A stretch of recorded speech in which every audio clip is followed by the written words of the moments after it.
other shows we have for you to enjoy at myclassicradio.net. The Avengers was most certainly not a household name in South Africa prior to the radio series. With no national television service until 1976, the mechanism simply was not present in the country to show television programs to mass audiences. While many other countries reveled in the filmed adventures of John Steed and company, South Africa was not equipped to join in the fun. The series took Britain by storm and made a major impression in the American markets, being that greatest of rarities, a British series given a network transmission slot. However, as a filmed series, rather than a videotaped one, The Avengers was able to gain a modicum of exposure in South Africa through film rentals. Come and listen at myclassicradio.net.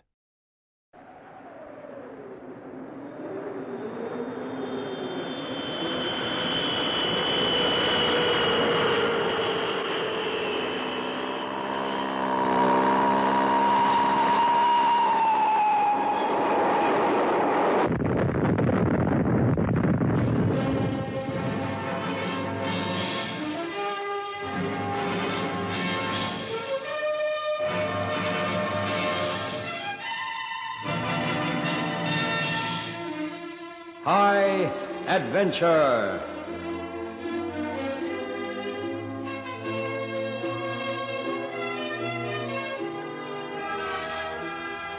Tonight, Ron Evans takes us to America of the 1950s in his gripping story called The Cache at Hogan's Well.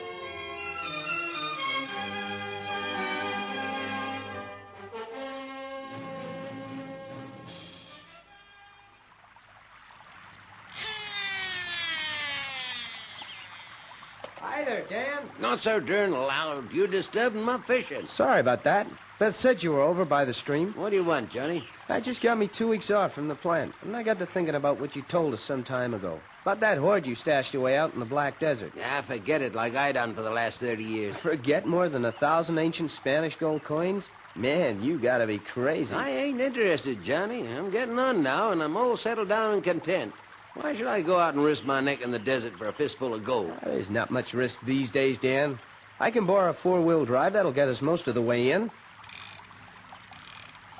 Look, you've been talking about this cache for 30 years, Dan. Only you and Ezra Ford know where it is. Yeah, Ezra Ford. Before you do anything, you better ask him. Half the cash is his, you know.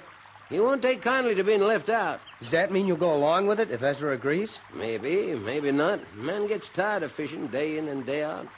Might be a bit of a change to see the Black Desert again. That 4-wheel drive you mentioned, if it can get us as far as Danger Gully, it won't be too hard to reach Hogan's Well. That's where we hid the cache. I named the well after myself. There's no problem, Dan. We can make it easy. Think about it, Johnny. Well, there's no time. Me and Milton Starkey's laying in the stores already. Oh, he's in it too, huh? Man, you're taking a heck of a lot for granted. Say I don't agree. Oh, we'll go look ourselves. Your name ain't written on that cache, Dan. It's up for grabs. You'll never find it in years. Okay, I'll go along if Ezra don't make a fuss. After all, we was partners in them days.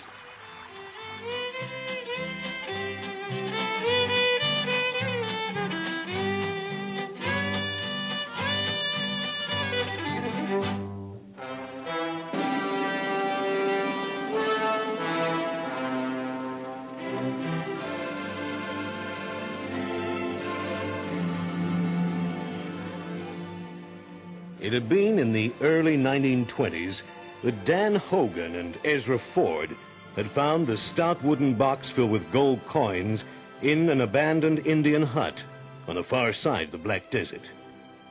They'd tried to carry it back with them, but their mules had died in the searing heat. They'd argued. Ezra was in favor of abandoning the gold to save their own lives. But Dan Hogan, he was loath to give it up, knowing that it was unlikely he'd ever see it again. That part of the Black Desert was so inaccessible that few men had ever emerged from it, alive or sane. Ezra had gone on, and soon even a hard nose like Dan had to face reality. By a stroke of luck, he found a partially buried Indian well with a few drops of life-giving water sparkling in the bottom. There, he buried the box and made it alive to the nearest settlement. So terrible were his privations that he never again entered the Black Desert. Now, 30 years later, he was a poor subsistence farmer, while his ex-partner, Ezra Ford, had prospered and owned a large cosmetics plant.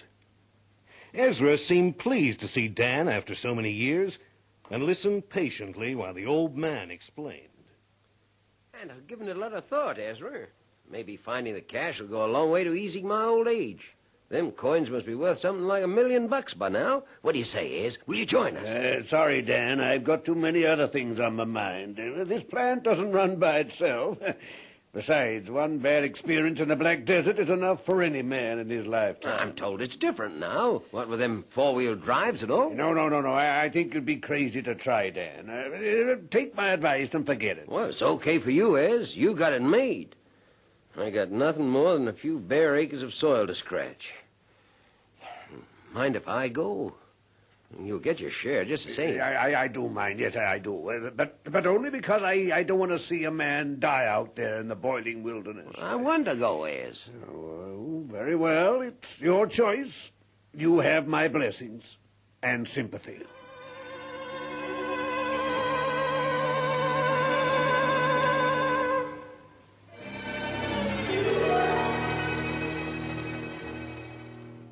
So Johnny's going along with you. And at no good Milton Starkey. Well, Milton's okay, just born unlucky is all. Well, young Timmy Rowlands, he's coming along, too. He's a whiz with automobile engines. And there's 4 days out in the Black Desert, we can't risk breakdowns. That's 4 of you. You better make it 5. Eh? How do you work that out? I'm going along, too. Well, you can't. The Black Desert's no place for a woman. Now, don't give me that nonsense, Dan Hogan. If I can't go, I see that you don't go neither. Okay, Beth. Just make sure you're all purdied up when we leave at 6 in the morning. A vehicle worked itself slowly across the rocky and trackless waste of the Black Desert. 3 days, and not another living creature was seen. They crossed vast tracts of sand and baked mud, between high rocky piles and over long, dried-up riverbeds. How Dan Hogan was ever to recognize a landmark after 30 years began to nag at Johnny Wales's mind. As time rolled by, he grew more and more alarmed, until suddenly... There it is, Danger Gully, just like it was last time I seen it. You sure, Dan? Sure, I'm sure. I sure wouldn't like it to be the last time I pass this place. Steer over to the left, Timmy, and sand's harder. So, from here we're going by foot, eh, Dan? That's right, Milt. But I reckon it's no more than 3 hours' walk. Hey, Timmy, you park the truck under that shady overhang there. I reckon it's the best we camp there for the night. Why don't we push on? It's after 3 now. It'll be dark by the time we get there. Better in the morning, huh? Yeah, I guess Dan's right. For the life of me, Dan, I can't figure out why we never came to find this cache years ago. Well, I told you, this desert scares me sick. Even now, with you folks here, it's bad, sinister. What about old Ezra? Was he scared sick as well? Worse than me. Anyhow, he struck it lucky. Got himself a good job and made some pretty smart investments. Why should he bother risking his neck out here when he's got it made? Some friend Ezra turned out to be. Never wanted to know you, did he? Wouldn't even help you get a decent job when you needed one. Oh, Ezra was just proud. Didn't want his fine friends to see an old tramp like me hanging around. Yeah, over there, Timmy. That's right. This'll do. Beth made a meal over a charcoal brazier. Soon after darkness fell, all were asleep. It was just getting light when... Oh, what's that? What was that? A rattler. It was a rattler coming out of Timmy's sleeping bag. Timmy! Timmy, wake up, Timmy! He's dead. Dead? But how? I guess I'd say the rattler bit him during the night. He'd have woken up. Look. There's the mark of the bite on his thigh. Oh, Timmy. Why did it have to be Timmy? He was only a boy. It could have been any one of us, Beth. Or just Timmy's lousy luck.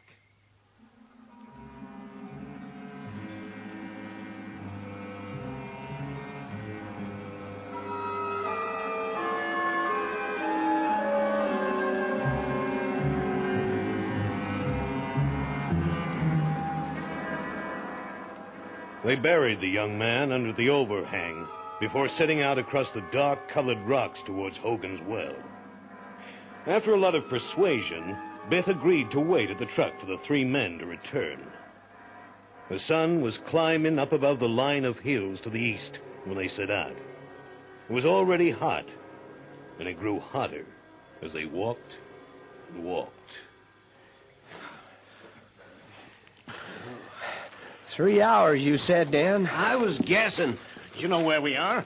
Do you know exactly? Well, not for sure, but, we gotta be on the right track. We could be lost. No ways. And I could take you back to the truck straight off if I wanted to. Okay, I believe you, because I want to believe you. What does this well of yours look like? You know, just in case I spot it and you don't. Well, it's a shallow, sandy depression like a saucer. There's a low pile of rocks, and under them should be water. There's a few Indians roam the desert at times. They use it. You never told me that. Say they found the gold. Oh, they'd never find it unless they knew where it was. I hid the box well. Besides, a few Indians that come this way never know gold if you put it in their hands. They're still as primitive as their derned ancestors. Now I recognize that. You see over there? 3 rocky mounds in a line? Yeah, well, what about him? Well, I don't know which one, but from the top of one of them you can see my well. We're almost there, fellas. Oh. Yeah, okay, but we could save time if we knew which one, huh? Well, there are 3 of us. Milt, you take the one on the left. Johnny, you take the middle, and I'll take the right-hand one. Fire a shot in the air when you see it. Sure. Good thinking, Dan. Let's go.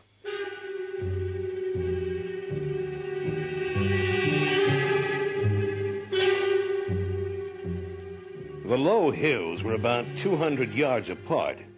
Johnny was first up his, and he looked out over an empty expanse of dark sand. Dan saw only a winding, dry riverbed and wind-carved reddish boulders. It was from Milton Starkey's hill that the single gunshot came. Johnny and Dan hurried down their own hills and climbed the one on the far left. Johnny was first to reach the summit, and he was still staring downwards when Dan came up alongside of him. Dan stared. They were at Hogan's well. There was no doubt about that. But what really attracted their attention was the antics of Milton.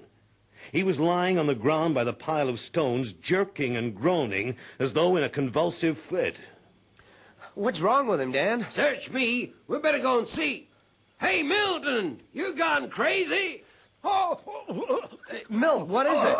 Look, his lips has gone blue. It's like he can't get his breath. He's been poisoned, that's what. I seen it before. Poisoned, but how? He ain't ate nothing. He's drunk water from the well, see? He shifted the stones. But he didn't need water. He's got plenty in his bottle. Well, seems like he tried it out. He's dead. Oh, no. Poor Milt. Always the unlucky one. I don't get it, Dan. Why was the water poisoned? It just don't make sense. Must have been soured up by one of them passing Indians I told you about. One on the run. Must have poisoned the well in case he was being chased. It happened before. But I'm surprised at an old hand like Milt getting him caught like that. Oh, no. You know, Johnny, I feel like turning my back on all this and going home. This whole darn trip's got a curse on it.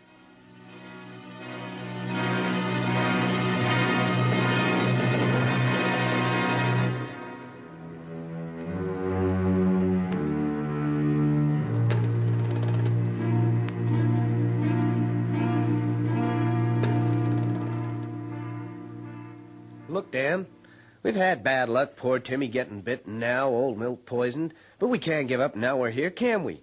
Well, they wouldn't like us to know they died for nothing, would they? This is the place for sure, huh? Hogan's Well, the same place you talked about all these years. This is it, Johnny. Well, where do you hide the box then? Under the stones? Take it easy, Johnny. First we bury Milt, then we get the box, okay? Yeah, I guess that's the decent thing to do.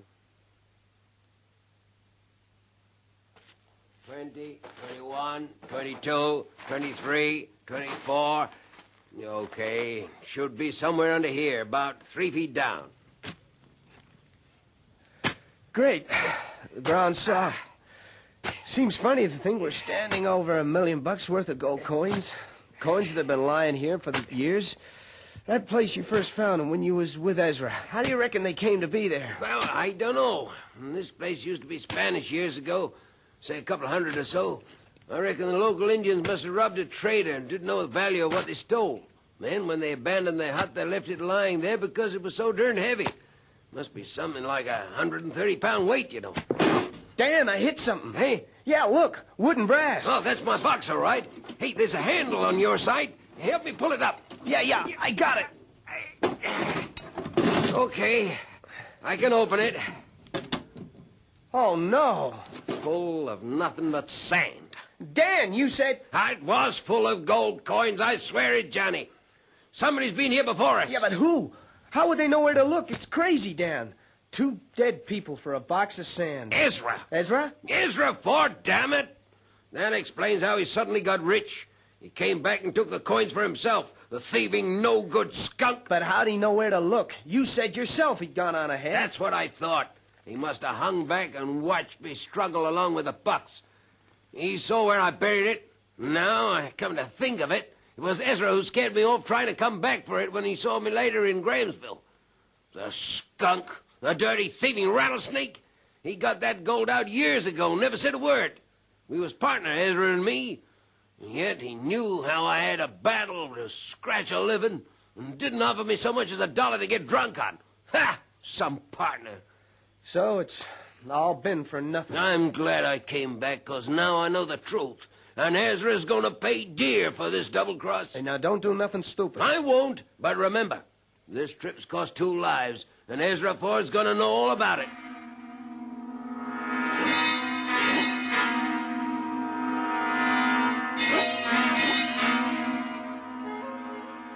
It was after dark when they finally arrived back to where Beth awaited them. She was distressed by Milton's death, but less so by the missing gold coins. Early next morning, the surviving trio wearily set out on their return journey. The first day passed uneventfully, but around noon on the second, misfortune again struck. The contour of the country had changed to one of deep gorges and sandstone pinnacles, sagebrush and cacti. The road, if it could be called that, wound like a serpent through this treacherous, waterless land, along valley floors and winding high up the hills on narrow ledges. They were traveling on one such ledge. Here, Beth, let me drive. I'm okay, I tell you. You've been driving all night, turning about with Johnny. Maybe, but I saw your head nod just Oh, then. stop fussing, will you? Look out, Beth. Watch the ledge. What's up with you guys? I'm doing okay. Beth, the edge. You've lost the gear.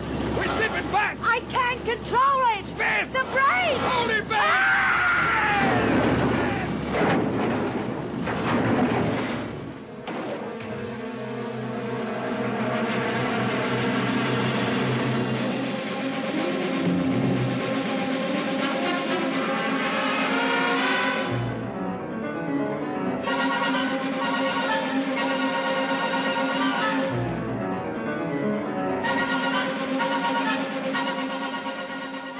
Luckily, or perhaps unluckily, as it turned out, it was not a steep, long fall.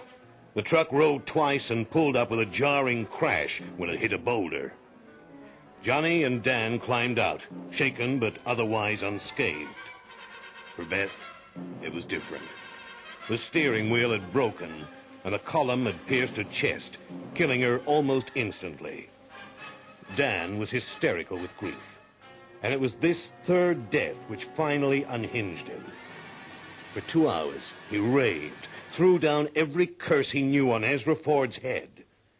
Johnny Wales worked hard at trying to calm him down, and when he did succeed, Dan fell into a fit of icy cold depression.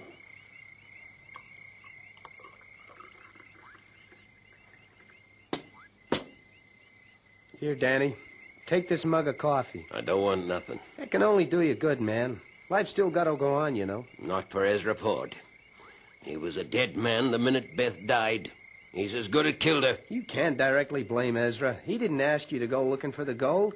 Even if the gold had still been there, the same terrible things might have happened. You got to look at it like that. If he'd been an honest man and told me he'd taken the gold, do you think we'd have come into this godforsaken desert? Well, that's true, I guess. I'm going deeper. It was your hassling that got me into making this trip in the first place. Yeah, well, I thought we'd get at it quite easy. I wasn't to know what was going to happen any more than you. But they did happen, Johnny. Beth was killed, Milt was killed, young Timmy was killed. And if you and your big mouth hadn't talked me into going, they'd all be alive and kicking right now. But we're all gonna die soon. Yeah, you too, Johnny. What do you mean, Dan? You, because you started all this, and Ezra, because he could have stopped it if he'd been an honest man. My Beth's dead, Johnny.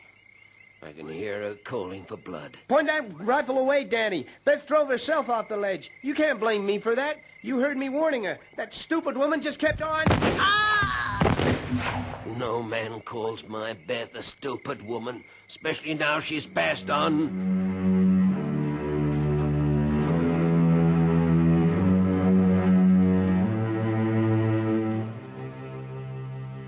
It took Dan Hogan 3 days to walk out of that desert. Without reporting in to the county sheriff, he went straight to his small holding and got cleaned up. He put on his Sunday church suit and drove his beat-up old station wagon into town. After some wrangling with Ezra Ford's secretary, he was finally shown into his ex-partner's luxurious office suite. Take a seat, Dan. You look worn out. You gave up the trip halfway, huh? I reached Hogan's Well, Ezra. Took only 3.5 days. Not like it used to be. I see. You found it? The coins, I mean? Sure, I found the empty box, just like you left it. Same place as I hid it. Empty, you say? Don't put on an innocent routine, Ezra. You looted that box a long time ago, almost 30 years back. But what are you talking about? I wouldn't go back into the Black Desert for $1 million. You did. The box was empty. You hung about and saw where I buried it. Dan, back in town, you talked me out of ever going back to get it. Meanwhile, you went and got it all Dan, for you yourself. can't talk to me like no. that. You can cool the indignation. Nobody else could have dug it up without knowing exactly where I buried it. Only you could have known. Renegade Indians pass that way, don't forget. An Indian wouldn't have bothered filling the box with sand and burying it again. It's more the kind of thing you do, Ez. Nonsense, But look, Dan. I'm past being angry with your cheating. I've got even more to be angry about. If you told me the truth, then the tragedies wouldn't have happened the way they did. Tragedy? On the trip back, Beth got killed when the truck rolled. Beth, I'm sorry to hear that. She was a good woman. And young Timmy Rawlins got bitten by a rattler and died. Milton Starkey drank poisoned water at the well and died in terrible agony. It was all your doing, Ez. Why, you can't say that, Danny. You and Johnny both. I killed Johnny just after Beth got killed. You're next. Danny, have you gone crazy? Do you know what you're saying? I sure do. Johnny said something like that just before I blew his head off. Yeah. Take a good look at the gun, Ezra. It's pointing right at your rotten guts. Listen, Dan, listen. Let's try and talk rationally about this. Okay, I'll admit I went back and took the Spanish coins. I didn't declare them and sold them one by one over the next few years to under-the-counter dealers. It was my grubstake to this business. You're some polecat, Ez. And you wouldn't even offer me a job cleaning out the toilets. Look, Dan, for pity's sake, won't you say reason? Sure is. I got plenty of reason. Reason to kill you.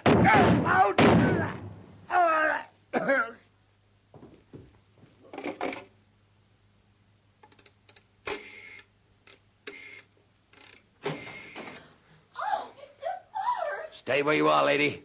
He's dead. And you'd better listen to what I'm going to say. Hello? Is that Sheriff Baxter? Sure, this is Dan Hogan. I want you to come over to Ezra Ford's plant.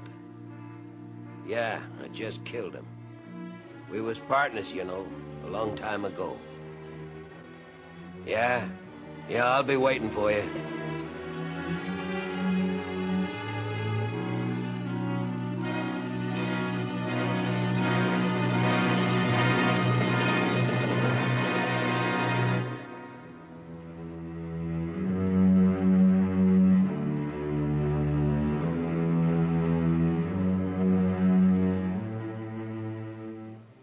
Soon afterwards, Dan Hogan explained all to the county sheriff and went meekly along with him to the lockup. 15 days later, he died in his sleep. Was it of a broken heart for Beth? Who knows? It all happened over 20 years ago. But this I do know. The hot wind blows and the sun sears with fire those dark sands of the Black Desert. The stone pile of Hogan's Well still stands out there in the evil wilderness, but no man has passed that way since. Except, maybe, for the odd Indian renegade who doesn't know the story of Hogan's Well.